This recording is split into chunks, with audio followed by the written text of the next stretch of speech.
Hello friends, welcome back to my channel Star Colors Tamil. இன்றைக்கி நாம் பார்க்க போகிற ஸ்வீட் பர்ஃபி. பால் பவுடரை வச்சு பர்ஃபி எப்படி பண்ணலாங்கிறத நாம் இந்த வீடியோவில் பார்க்க போகிறோம். வாங்க வீடியோக்குள்ளே போகலாம்.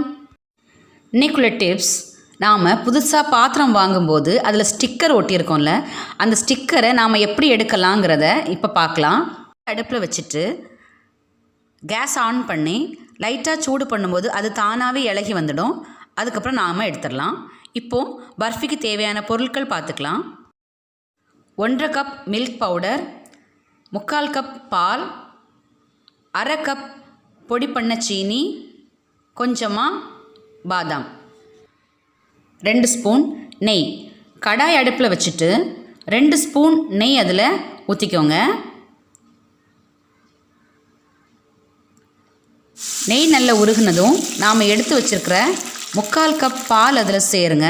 சேர்த்து நல்லா கிளறி விடுங்க.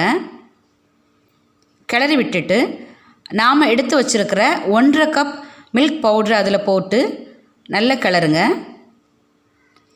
கட்டி பிடிக்காமல் கிளறணும்.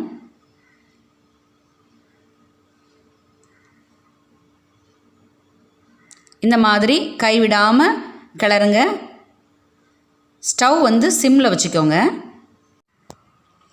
இப்படி கட்டியாகி வரும்போது நாம் பவுட்ரு பண்ணி வச்சுருக்கிற சீனி அதில் போட்டு நல்லா கிளறுங்க.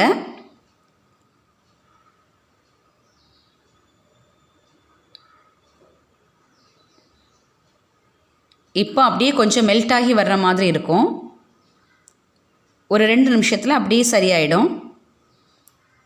இப்போ பாருங்கள், அப்படியே கட்டி ஆகுது. கைவிடாமல் கிளறுங்க. அப்படியே திரண்டு வரும்.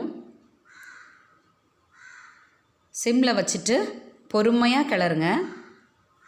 பொறுமையாக செய்யும்போது தான் அந்த ஸ்வீட் நல்ல டேஸ்டியாக வரும் நமக்கு. பாருங்கள், இப்போ கடாயில் ஒட்டாமல் அப்படியே திரண்டு வருது. இன்னும் இது கட்டி ஆகணும். அப்படியே லைட்டாக கிளறி விடுங்க. இப்போ பாருங்கள், கடாயில் ஒட்டாமல் அப்படியே திரண்டு வருது. அப்படியே மெதுவாக அப்படியே கிளறி விட்டுட்டே இருங்க. கட்டிகள்லாம் எதுவுமே இல்லாமல் இருக்கணும். ஓகே, இப்போ ஆல்மோஸ்ட் பர்ஃபி ரெடி ஆயிடுச்சு.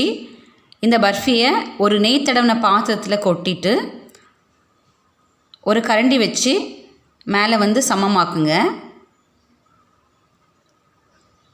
சமமாக்கிட்டு நாம் குட்டியாக நறுக்கி வச்சுருக்கிற பாதாமை அதில் வச்சு லைட்டாக ப்ரெஸ் பண்ணுங்கள்.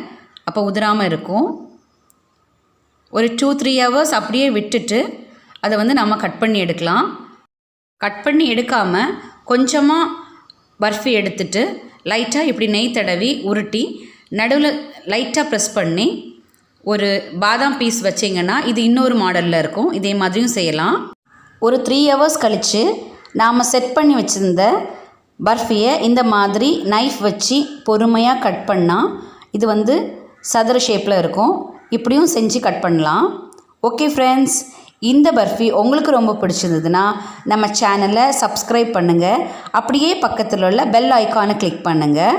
அப்போது நான் போடுற வீடியோஸ் எல்லாம் உங்களுக்கு நோட்டிஃபிகேஷனில் வரும். இந்த வீடியோ ரொம்ப பிடிச்சிருந்ததுன்னா லைக் பண்ணுங்கள், கமெண்ட் பண்ணுங்கள், ஷேர் பண்ணுங்கள். Okay friends, thank you.